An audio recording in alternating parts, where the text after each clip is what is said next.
देखिए, गंगा नदी जो तंत्र है, आज हम पढ़ने वाले हैं गंगा नदी अपवाह तंत्र। गंगा नदी जो है दो नदियों के मिलने से बनती है, भागीरथी और अलकनंदा। भागीरथी नदी जो है गंगोत्री हिमनद से निकलती है और अलकनंदा सतोपथ हिमनद से। देवप्रयाग में दोनों आपस में मिल जाती हैं, जिसे गंगा कहा जाता है। और यह जो है हरिद्वार के पास गंगा जो है पर्वतीय भाग को छोड़कर मैदानी भाग में प्रवेश करती है। यहाँ से यह पहले दक्षिण की ओर, फिर दक्षिण पूर्व की ओर, फिर पूर्व की ओर बहती है। यह भारत का सबसे बड़ा अपवाह तंत्र है, जो कि 8.6 लाख वर्ग किलोमीटर क्षेत्र में फैला हुआ है, जो कि देश के कुल क्षेत्रफल का लगभग 26% है। इस अपवाह तंत्र की जो लंबाई है 2525 किलोमीटर है, जिसकी सर्वाधिक लंबाई राज्य की दृष्टि से देखें तो उत्तर प्रदेश में है। इसके बाएं किनारे पर हिमालय से निकलने वाली अनेक नदियां जैसे रामगंगा, गोमती, घाघरा, गंडक, कोसी, महानंदा आदि मिलती हैं, जबकि दाएं किनारे पर मिलने वाली प्रमुख नदियों में यमुना, सोन है। ठीक है, यमुना हिमालय से व सोन प्रायद्वीपीय भाग से निकलती है और प्रायद्वीपीय नदियों की लंबाई कम है, अतः पानी की मात्रा भी कम होती है। बाएं व दाएं किनारे की सहायक नदियों के जल से परिपूर्ण होकर यह फरक्का पश्चिमी बंगाल तक पूर्व दिशा में बहती है। यहाँ यह नदी दो वितरिकाओं में विभाजित हो जाती है और दक्षिण की ओर बहती है। दो वितरिकाओं का नाम है, एक तो हुगली और एक है भागीरथी।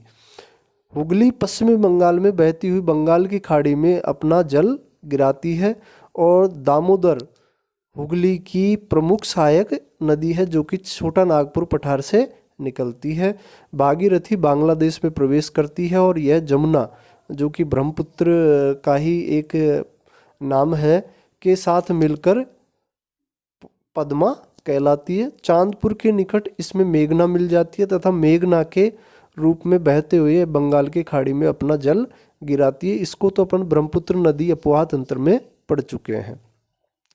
अब बात करते हैं सहायक नदियों की। जो रामगंगा जो है गढ़वाल पहाड़ी से निकलती है तथा कन्नौज के निकट गंगा में मिल जाती है। गोमती पीलीभीत जिले से निकलती है तथा दक्षिण की ओर बहते हुए गंगा में मिल जाती है। घाघरा नदी मापचा चुंगो हिमनद से निकलकर शीश पानी में महाखड्ड का निर्माण करते हुए छपरा के निकट गंगा में मिल जाती है। काली या शारदा जिसको कहते हैं, वह घाघरा की प्रमुख सहायक नदी है, जिसका जो उद्गम है नेपाल के मिलान हिमनद से होता है। यह भारत व नेपाल की सीमा बनाती है, ध्यान रखिए, काली नदी। और आगे बढ़ते हैं हम। गंडक, जो कि नेपाल के धौलागिरी व माउंट एवरेस्ट के बीच से निकलकर बिहार के चंपारण जिले से होते हुए सोनपुर के निकट गंगा में मिल जाती है। कोसी नदी जो है तिब्बत में माउंट एवरेस्ट के उत्तर से निकलती है तथा विभिन्न सहायक नदियों का जल ग्रहण करते हुए गंगा में मिल जाती है। देखिए, इसमें 7 सहायक नदियां हैं इसकी, जिन्हें सप्तकोशी भी कहा जाता है।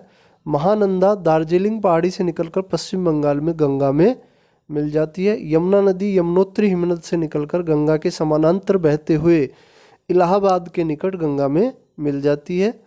और यमुना की कुछ सहायक नदियां हैं, केन, बेतवा, केन, बेतवा, सिंध, चंबल आदि यमुना की सहायक नदियां हैं।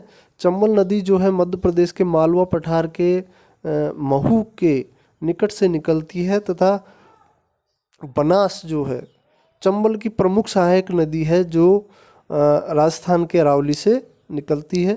सोन अमरकंटक के पठार से निकलकर पटना के निकट गंगा में मिल जाती है। अब देखिए, ये जो पूरा का पूरा अपन ने अभी तक पढ़ा है, वो सारा का सारा इस एक रेखीय आरेख के माध्यम से आपको दिखा रखा है। ठीक है, आप इसको समझें। डायग्राम जो है रेखीय डायग्राम है, मतलब पेन से खींचा हुआ एक समझने की दृष्टि से, तो आप इसको बिल्कुल समझ सकते हैं एक एक चीज़ को। Thank you.